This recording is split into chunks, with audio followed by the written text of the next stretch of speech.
from the home. And as I listen across the floor, and we're talking about, what's wrong with government, what's wrong with the public servant, what's wrong with business, beyond our day jobs, every single one of us is a person, family, community. And I think we need to connect the dots with the aspirations of those people that we speak about, of whom we are part of that community, and the responsibility we have in our day jobs. And all of that might help towards what we deal with in terms of corruption. We've spoken about this a great deal when it comes to child abuse. There is no government on earth that can stop child abuse if a family allows it, or a community turns the other way if the family is in such a position that they can't do anything about it. So there is much that needs to start from the inside out, and us really to have a discussion with ourselves. What are we ready to contribute to this discussion? Political office is a very difficult place to be. And there are some that should be there, some that shouldn't be there. But even those of us that went into government, and I can tell you many were trying to dissuade us not to, but we really thought we could make a difference. But getting there was an incredibly big challenge, not with what we found in there, because that's what we went to war for, but it was our families, our friends, society that put pressure on us to actually keep the status quo in feeding the rent seekers. Expectations from us that we should make other people rich, that while in office, it must have benefit to others outside that are closely related to you. So really reinforcing what it is that we speak about now when we say, well, politicians, we have, as individuals in our communities, have a responsibility to say that we're not going to contribute to that. And it's a terribly difficult position to be in. I've seen many, many of my colleagues, I've also experienced it. I've come out of office and people have said to me, how can you have no money? Why are you looking for school fees? Well, I didn't go to make money on the job of being a public servant, delivering to people. I went to earn my salary, and I came out and I'll look for another job and I'll earn my salary and I'll pay the school fees. But it's not easy, because at the end of the day, only God's perfect.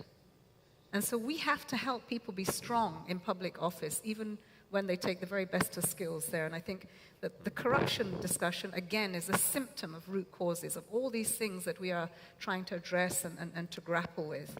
And just before, because I'll probably get a sign from over there that says time up, but I just wanted to say that, Professor talked about some scenarios. It's really important for us to think about now, the implications of what we do now on the future, and to have those scenarios, even if it isn't about a linear line or all things are the same.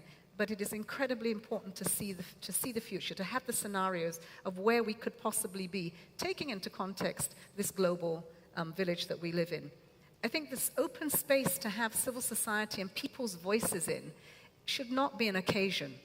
It shouldn't be left to when my sister there talked about how can we be involved in discussions like this. It should be a daily affair. In everything that we do, we need to reach out and get people's voices into every part of the policy making that we are trying to implement, and not sterile consultations that once we finish, we go away and we put them on a shelf. So I think civil society space, we need to open it up.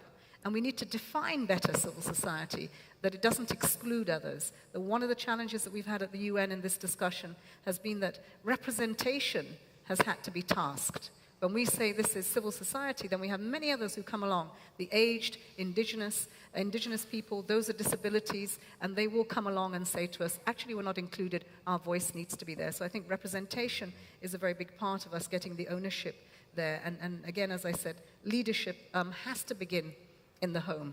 It has to begin in the home of expectations we have of ourselves before we can go out there and challenge the rest of it as we go on.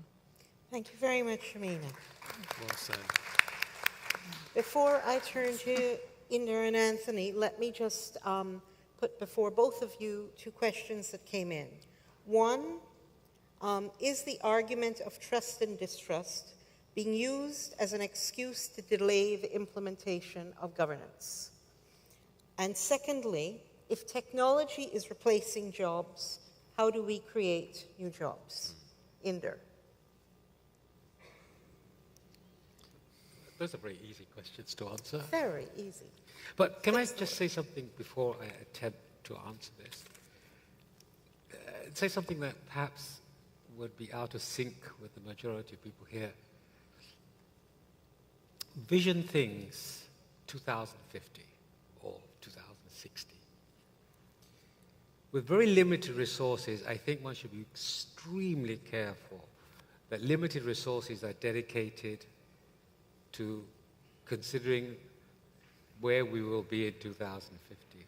The gravity of the problems that we face today and the resources required, both intellectual and financial, means that we should really concentrate on solving those problems today. Vision things of 60 years down the road, economists are the worst people to consult about where the world will be in 2050. One of the most important publications twice a year is the World Economic Outlook by the IMF. Enormous resources. The best minds in the world are dedicated to that. They get growth for the subsequent year typically wrong. So imagine what they would do for 50 years down the road. So let's leave the vision thing to science fiction writers who typically get things right. I'm sorry, but that's what No, but it's disruptive. All right. If anyone disagrees, they're free to leap to the mic. Listen, I love science fiction for the future, not stuff written by economists. I just wanted to, there was an issue that was raised regarding, and this is related to this thing of trust. As I said, the Inter-American Development Bank, to improve governance, works in three areas: efficiency, effectiveness, and transparency and accountability. In that area, transparency, accountability, there's an assumption that accountability every time there's a general election is not enough. So we promote things like participatory budget making process. We have an organization where we consult annually with NGOs. This is called the CONSAC process that somebody mentioned, which I thank for suggesting it. So, the issue of trust and governance. I didn't understand the question. Lack of trust doesn't mean you can't improve governance. On the contrary, if you find there's lack of trust, you want to improve governance. And the figure that I quoted from last year's LAPFOP survey in the Caribbean countries, that the populations in general, only 30% believe that they have trust.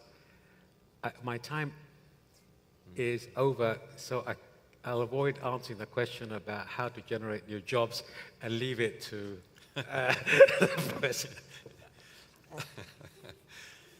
Thank you. When I spoke earlier, I only showed you one possible future. I do want to emphasize that when we're doing these exercises, we never just work with one possible future. We always work with at least 4 or 5 or 6 possible futures. If we have a high technology one, we always have a low technology one. And because what we're trying to do is come up with a strategy that will work under more than one possible future outcome. And this is the best way that we can guard against our strategies failing because we didn't think enough about the shape of the future. Second, with regard to the point about non-linearity, this is absolutely true. Most of the changes are non-linear. When you look at social, economic, and technological change, very often a common pattern is the old ways of doing things are around for much longer than you'd expect. But when the change comes, it quite often happens much more quickly than you thought it would. And so you get these quite abrupt discontinuities and non-linearities. So when we're talking about future scenarios, it means that we're not saying exactly how long it's going to take to get there. This is just to give us an idea of the kind of range that we have to work with. There was a point raised about changing nature of employment. We're seeing an extraordinary shift at the moment. The old model, where we had a small number of extremely large employers, I think that seems to be becoming a thing of the past. The model of employment that actually is the most rapidly growing at the moment is self-employment.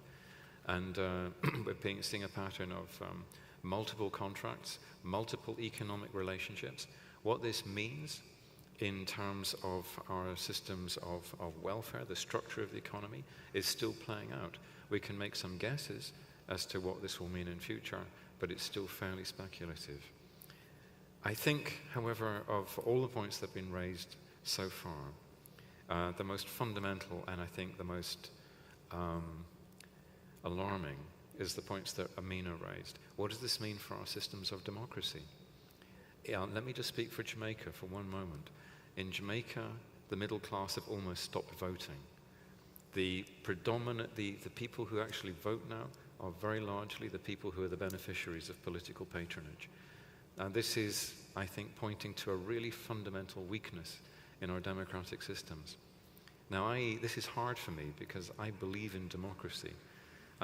Winston Churchill once said that democracy is the worst possible